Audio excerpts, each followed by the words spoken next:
HD Smartcast. आप सुन रहे हैं HD Smartcast और ये है फीवर FM प्रोडक्शन।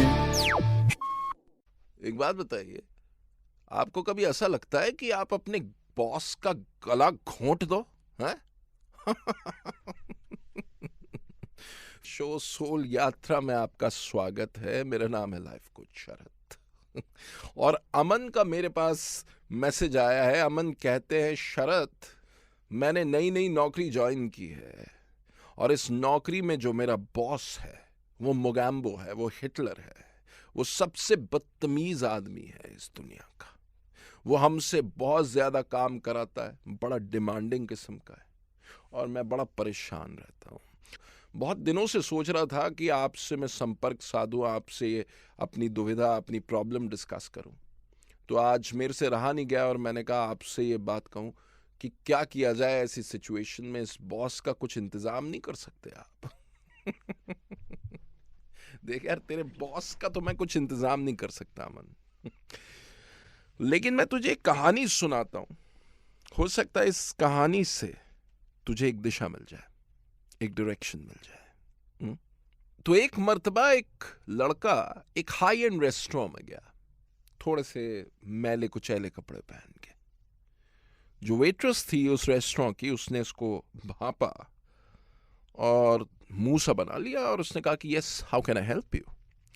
तो इस लड़के ने कहा कि मुझे आइसक्रीम चाहिए। आइसक्रीम कितने की है? तो वेट्रेस ने कहा 100 रुपए की है, शक्ल बनाते हुए। तो इस लड़के ने कहा, थोड़ी सस्ती आइसक्रीम नहीं है? मेरा तकरीबन 80 रुपए का बजट है। तो उस वेट्रेस ने फिर से शक्ल बनाई और कहा कि okay, there is one for 85 rupees. तो उसने कहा ठीक है, मुझे 85 रुपए की आइसक्रीम दे दीजिए। वेट्रेस ने ला के आइसक्रीम पटका टेबल पे, उसने आइसक्रीम खाई, 100 रुपए का नोट दे दिया वेट्रेस को। वेट्रेस काउंटर पे गई और 15 रुपए वापस लेके आई और बिल समेत उसने पकड़ा दिया और वेट्रेस चली गई।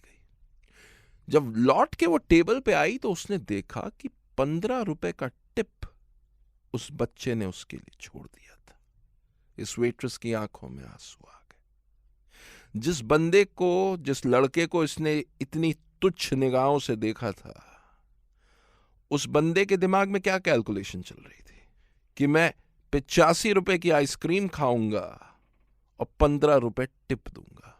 वो 100 रुपए की भी आइसक्रीम खा सकता था, लेकिन वो 15 रुपए का टिप देना चाहता था, इसीलिए उसने अपना बजट कम कर दिया। तो अक्सर क्या होता है अमन कि हम जब किसी को देखते हैं तो हम उसे एक्सटीरियर से जज कर देते हैं, उसके कपड़ों से या उसके इनिशियल हाव भाव से। अगर आपके साथ कोई अच्छा है, जरूरी नहीं है वो आपके जिंदगी के लिए अच्छा है। मेरा तजुर्बा कहता है कि जो बेस्ट बॉसेस होते हैं वो आपको पुश करते हैं, वो आपको अपने कंफर्ट जोन से धकेल के बाहर निकालते हैं। और इनिशियली हर बंदा अपने बॉस को गाली देता है। ऐसा कोई ऑर्गेनाइजेशन नहीं होगी, ऐसी कोई जगह नहीं होगी जहां एम्प्लॉयज अपने बॉस को गालियां नहीं दे रहे हैं। सब परेशान होते हैं। क्यों? क्योंकि बॉस का काम ही ये है कि आपको कंफर्ट जोन से निकालना। बॉस का काम ही ये है कि आपसे बेस्ट निकाल लेना। तो इसलिए अमन, मेरी एडवाइस तुम्हारे लिए ये है कि तुम्हारा बॉस जो तुमसे काम करवा रहा है, इफ ही इज डिमांडिंग, वो आपको पुश कर रहा है, दैट्स अ ग्रेट थिंग। उसका सही इस्तेमाल करना सीखो यार। कई बार ऐसा होता है ना, जब तक बॉस आपके पीछे नहीं पड़ता आप आगे बढ़ते ही नहीं हो, आप अपने कंफर्ट जोन में सुकून से पड़े हुए हो। तो हो सकता है ये बंदा आपके काम का हो सकता है यही आपकी सोल यात्रा शुरू कर दे।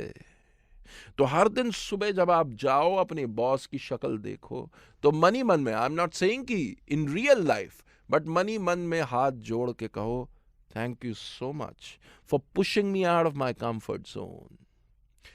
4 महीने ये करो। उसके बाद भी अगर तुम्हें लगता है कि your boss is not good enough, नौकरी छोड़ दो।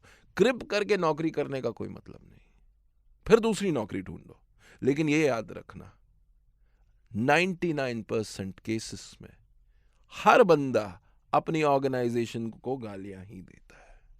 उसमें ऑर्गेनाइजेशन की गलती नहीं है, सिर्फ बंदे के पॉइंट ऑफ व्यू की दिक्कत है। आप उस सिचुएशन को सही एंगल से नहीं देखते हो। और जिस दिन आपने लाइफ को सही एंगल से देखना शुरू कर दिया मेरे भाई, उस दिन तेरी सोल यात्रा शुरू हो जाएगी। फिर तू कहेगा ला जो बॉस को लेके आना है, मैं तो ऐसा काम करके दूंगा कि वो बॉस भी मुझे सलाम ठोकेगा। मैं चाहता हूं अमन तू उस सिचुएशन में आ जाए, तब आएगा लाइफ का मजा। ठीक है। शो सोल यात्रा में आपने ट्यून इन किया है। मेरा नाम है लाइफ कोच शरद। आप सुन रहे हैं HD स्मार्ट कास्ट और ये था फीवर FM प्रोडक्शन। HD smart cast.